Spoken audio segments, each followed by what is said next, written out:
We're going to go ahead and get started. We have a really small group. I think maybe it's a weather thing. It's really cold today. But my name is Rainey Grant, for those of you who don't know me. I am the Near Eastside Community Builder. I work for the Don Bonner Neighborhood Centers, and I manage the Near Eastside Quality of Life Plan. If anybody's interested in learning more about the plan, we have the whole thing that you can download on the website at neareastplan.org in case you're interested in reading 72-page plan. But if you don't want to do that, you can just look at the short list. There's also a flyer on the table if you're interested in just a kind of a summary of what's included. So I'm very excited that you have all joined us today. I know it's a really small group. I was hoping for more so we could have a richer discussion, but I will take quality over quantity, so to speak. So today we're talking about food systems, food insecurity, and I have a few speakers today that's going to talk to us about some of the work being done in Indianapolis and how all of us can get more involved in the issue here in Indiana. So I want to ask Ephraim first. I don't think you really need to stand up if you don't want to. Everyone can see Ephraim. He is the Assistant Director of Food Systems and Social Determinants of Health at LISC Indianapolis, and I'm going to put this mic on you so the camera picks, or the recording picks you up. Oh, okay. I'll stand up a little bit. Can you reintroduce yourself again as well? Yeah. That was very nice for you to say, but not a director yet. Yeah, so my name is Ephraim Palmero. I'm an assistant program officer at LISC Indianapolis. So we're classified as a community development financial institution. So we're more of a funder and a supporter and more of a convener in Indianapolis. We represent a national organization, but I work at the local office here. And my focus with LISC is I focus on the food systems and the social determinants of health, which means a lot of my work around Indianapolis focuses on helping urban farms, community gardens, and community-based organizations that have a food component or a agricultural component within their organization. So we provide funding and support for those that are interested in that endeavor. So one of the big things that I manage is called the Equitable Food Access Initiative. So it is our main funding partner there is the ANFM Foundation, which is Elevance now. So what that entails is they support us, they give us funds to support 8 communities here around Indianapolis. The Near Eastside is one of them in the future, but right now our primary investment is the North East Side with Unique being our main partner, so that's the United Northeast Community Development Corporation. One of the big things that we are looking to implement starting next year is the second round of implementation funding. So that's going to be around $600,000. That's going to be completely invested towards our community, particularly in the Northeast. And then later on, we plan to implement that same model and format to the Near East Side as well. But I just wanted to share a little bit of what we do and to just put our organization out there as a supporter and also as a connector. So then if residents such as you or community members are interested or have knowledge of community farms or urban gardens or food entrepreneurs or projects that are interested in funding, we can have that conversation with them, or if we don't know, we may know someone else that may be able to help them as well. Because half of my work too is just being able to connect our various partners within the local food system and making sure that they have the support that they need. If we don't have it, I'm sure that there's another partner in our space that could gladly have that conversation with them. So thank you, Rainey. Oh, do you need air? Thank you. Next, I'll ask Rachel Laurie from the Marion County Public Health Food Systems, I believe, to talk a little bit about their work and what they do. You can just hold it or clip it to Okay. your sweater. Okay. Yeah, I'll clip it here so I can. Yeah, so like Rainey said, my name is Rachel Lowry. I am the food systems specialist at the Marion County Public Health Department. I work in the chronic disease department specifically, so we're very preventative focused for chronic diseases and not so much in the realm of immunizations and other things like that in our department. So we do a lot with food system work. So I primarily do kind of a healthy retail program. So I work with some corner stores to just kind of add some healthier options if they're interested, starting with kind of shelf-stable items, and then, you know, if fresh produce is an option, and that will help with some equipment and introducing whatever healthy options work for their customers. We also have the Fresh Bucks program. I brought a few flyers and things. So this is where you can double your SNAP dollars at the farmers markets, both the winter and the summer farmers markets. So I have more flyers for that. We also have a free diabetes class that one of my coworkers does. I brought flyers for that too. There's some classes coming up in January, February. And we also are partnering for it's called a Rethink Your Drink campaign all across Indianapolis to help encourage people to drink more milk and water and less sugary beverages. So I think that's everything I have for today. So thank you so much for having me here. Oh, question? Are there any, what winter's farmers markets are going on right now? I know a lot of the farms Yeah. are coming to an end with the colder weather, but I know there's some winter. Are there any east side anywhere? Not on the east side.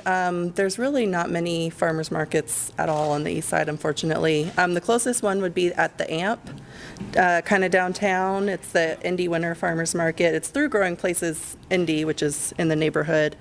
And I have a flyer with the address. And then there's also Broad Ripple Winter Market. There might be another one, but I know those two are where you can use the Fresh Bucks at least. So, I don't think they do winter. No, they go through October. And Circle City Industrial Complex isn't doing winter anymore. No, Growing Places moved from there to the AMP. So I think this is their second or third year. Oh, thank you. And then we also just implemented this Fresh Bucks program at all Safeway locations in Indianapolis. So, I mean, I guess the closest one to here would be 16th and Emerson. And anybody that uses SNAP can double dollars for fresh produce at the Safeway store. So I have information about that too to give out and maybe just leave here as well. So. Are there any other questions for Rachel? What store was that? All the Safeway stores, yeah, so yeah, 16th and Emerson, I guess, would be the closest to here. Any other questions for Rachel? And I'm sorry, I forgot to ask if anybody had questions for Ephraim about LISC. Okay. Right now, I want to ask Keisha, Ms. Keisha, if she could come up and give a little bit more information about Westminster. I know there's probably some of us who haven't really been in this space before, and they do a lot of great work in the neighborhood. They're one of our lead agency partners, specifically focused in this area of health, no problem, health, family strengthening. Thank you. You can hold it or put it on your sweater. Okay, I'll just hold it. Okay, my name is Keisha McKinney. I am the communications manager here at Westminster Neighborhood Services. So what we do serve the near side of Indianapolis. We have a little map over here. We have a food pantry Mondays and Thursdays from 9 a.m. to noon. And then the third Wednesday of every month, we have a senior pantry from 9 a.m. to noon. And then every pantry, we have a hot meal. So neighbors can go through the pantry, shop. We have a point system. There's a lot of things in there that aren't points. We have a lot of fresh produce that does come from like growing places. And then we partner with some grocery stores around town that donate items to us as well. So they go through the pantry, they can have a hot meal. We also do have an after school program for the children in the surrounding schools. We go and pick them up, they come here, they have snack, they have dinner, which actually comes from Second Helping, so they're a partner with us as well. And we have a summer program where the kids are here from morning to evening. They have breakfast, lunch, and dinner here. And we just do homework. They do a lot of crafts and lots of fun stuff. Miss Brick and Miss Cece are here. They are involved in that as well. So we just do a lot of overall stuff. We're actually about to have our Christmas baskets where we are serving 350 families and over 700 children. So we will provide Christmas fixings, 2 weeks worth of groceries, and then a gift for the children, hats, gloves, and things like that. So just a little plug if anybody's interested. We do have plenty of children left to shop for as well. So that's kind of what we do here at Westminster. Any questions? About how many kiddos do you have in the after school program? Right now I believe we have 32 kids in the after school program. The senior pantry is which third Wednesday? It's the third Wednesday of every month. We just actually had it. So, and I usually try to make sure I post that on like Facebook or something like that so people remember. That's usually the best place to kind of know where things are going on here at Westmin and things like that. Yes? I have a question about the food pantry. Is it open to anybody, or do folks have to sign up first before being able to? Oh, great question. So our food pantry is for our neighbors here on the Near East Side, but the great thing is if you come and you aren't in our boundaries, we will serve you the first time and then we'll help you find somewhere that's in your boundaries. Are there any other questions for Keisha? Yes. But is the soup kitchen open to anyone? Yes, the soup kitchen is open to anyone. So our food pantry, you can come twice a month, and you do have to have a piece of mail with your current address, but you can come to the soup kitchen every time it's open, and including senior day. So anybody, don't even have to be in the boundaries. When is the soup kitchen? Soup kitchen is the same time as pantry. I think the soup kitchen usually actually starts closer to like 10:30ish or so, 10 o'clock. So, but yep, same day, Mondays, Thursdays, and then the third Wednesday. Okay. Thank you. Thank you very much. Oh, you got some cheers. Did a great job. Yes.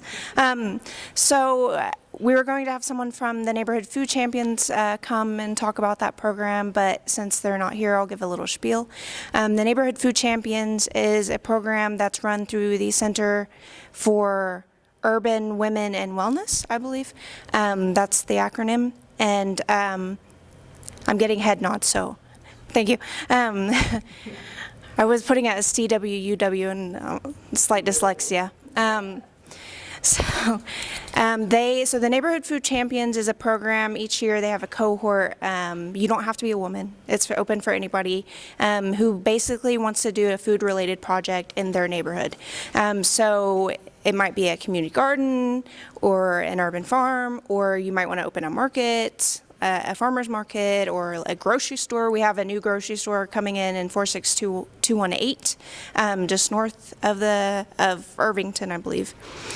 And so that's a locally started and funded business or food initiative that came through the Neighborhood Food Champions program. And they also give you assistance in capacity building and professional development through grant writing workshops, and you have access to people such as the Purdue Master Gardeners. You can go and do tours at different, they take tours to different gardens and urban farms around the city. It's wonderful. I went on one of their tours, like 3 different gardens in one day, I think.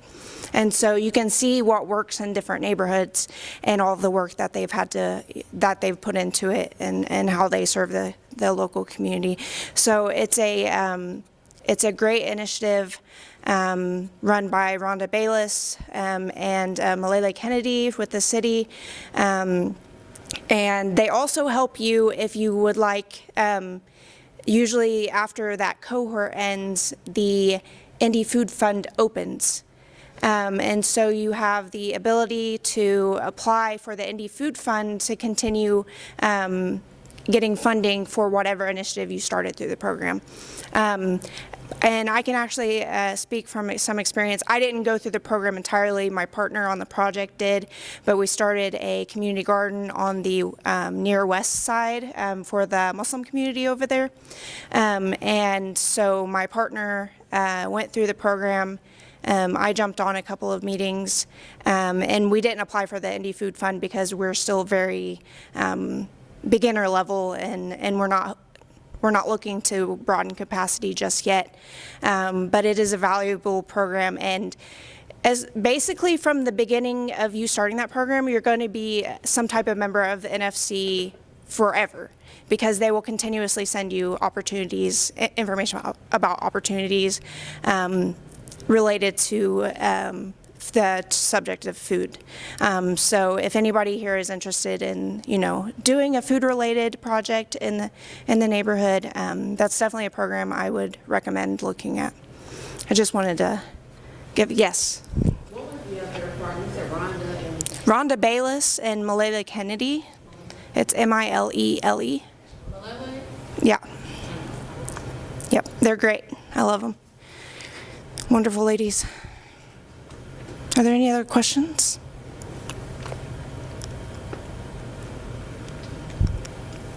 Great. One other thing I wanted to mention, it's not related to any program or initiative, but something I just learned recently. There are lots of webinars out there about equitable food access, food justice, which is something that we're focused on, especially with LISC, the Equitable Food Access Initiative.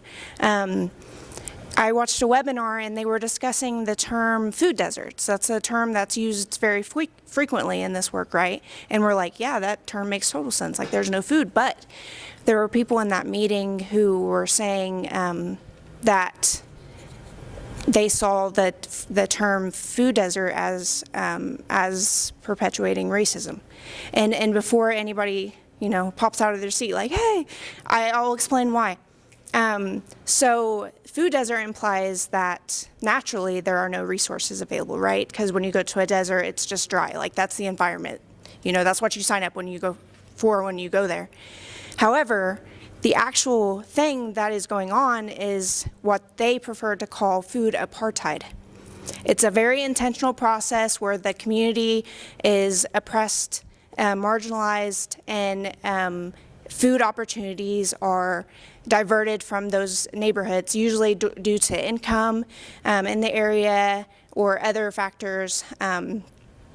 And so we get these pockets of neighborhoods that don't have any decent quality food. And so the term that they prefer is food apartheid and not food desert. So just a little not fun, but interesting tidbit that I learned a couple of weeks ago that I thought you might be interested if you have any conversations about this topic, educating whoever you're in conversation with, because it's a more accurate depiction of what's actually going on in the area. And so with that, I would like us to shift gears.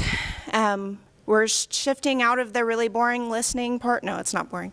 I know you're all very excited to listen to what everybody has to say, but we're going to get up and stretch our legs And I'm going to explain to you what we're going to do next. So, you notice that there are pens on your tables. And I would like you to get one of those pens. And I'm going to bring around some sticky notes for you.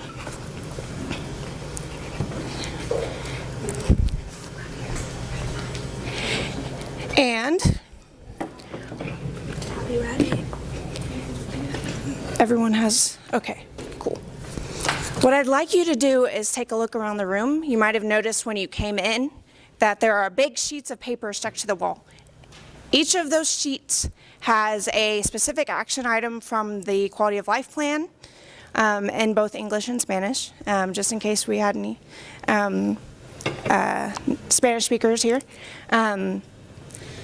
So you can see all of the food-related items from the plan on the walls. And what I would like you to do is to go, we could have half an hour or whenever people are, finished, to read the items and come up with ideas, suggestions, and interest level in how to implement those items. So you might say, like, there was an item that I didn't include in this, like create a community food box. You might say, oh, we could put that, at this location. Westminster has a food box outside. So that may be an idea or a suggestion, but stuff like that. Does anybody have any questions before we begin? Okay, awesome. Please think about your community and what you feel your community needs, and we'll go ahead and get started.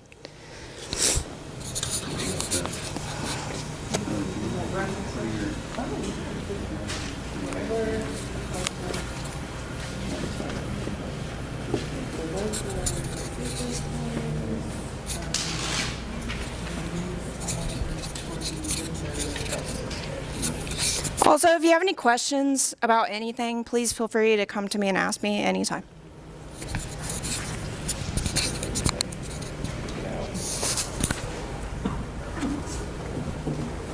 So quick. I like this, but I don't have any ideas for it. But can we? So is that the thought to do that, and then we say yes, or? I don't have anything to add to that, but I like this insensitive thing. Just say, I like this, Okay. or I think this is a good idea, Okay. or like, we should do this. All right. That's fine. Or And then at least I know that that's no, a it makes sense. Okay. priority. Yep.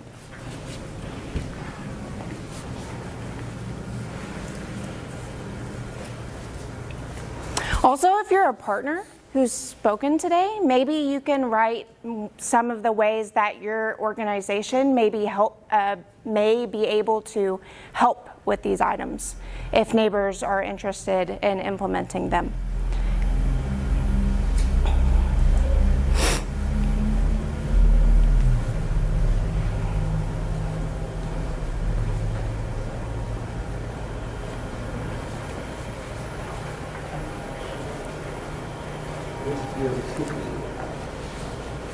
In relation to the...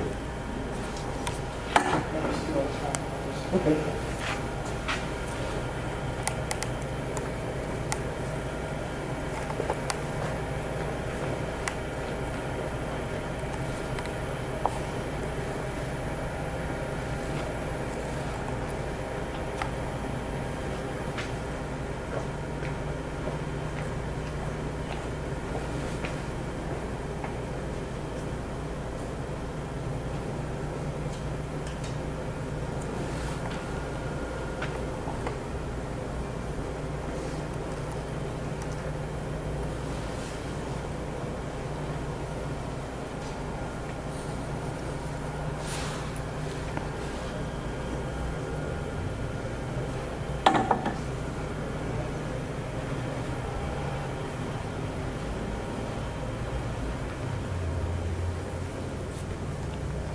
So Ephraim, a little interview.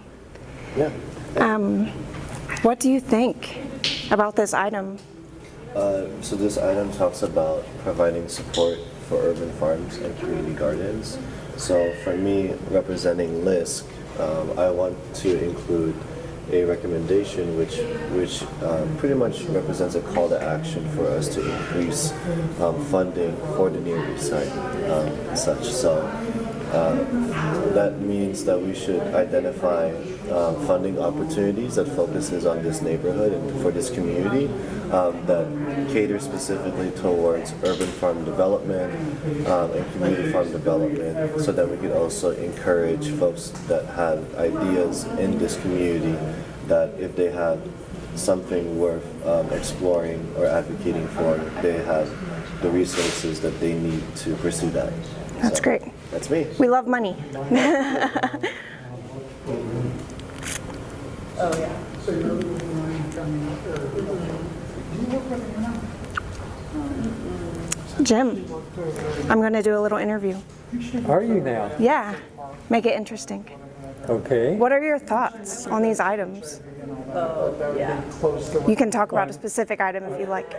I'm interested in the ones that have to do with collaborating with the Indie Food Council because I attend their meetings, and also in regard to transportation because I'm very familiar with Indigo and what their plans are, Awesome. and try and coordinate I have to do an event with my family. We have to coordinate them. Coordinate the collaborations. Yes. Okay. Coordinate the collaboration and coordinate Indigo with what the food goal, food summit goals are. Awesome. Thank you.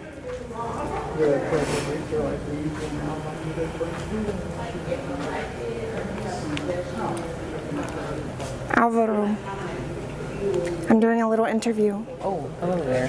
What are your thoughts? Well, looking around, I've had, I thought about maybe, for example, enhancing some of the programs. Like, for example, over there you had something about offering classes just to educate people on, Right. on just healthy kind of alternatives. So just thinking maybe bring some of those to the school or other places like the Bonner Center. So just just to spread the word more widely. That's great. But yeah, still trying to think of some of the other. Sure.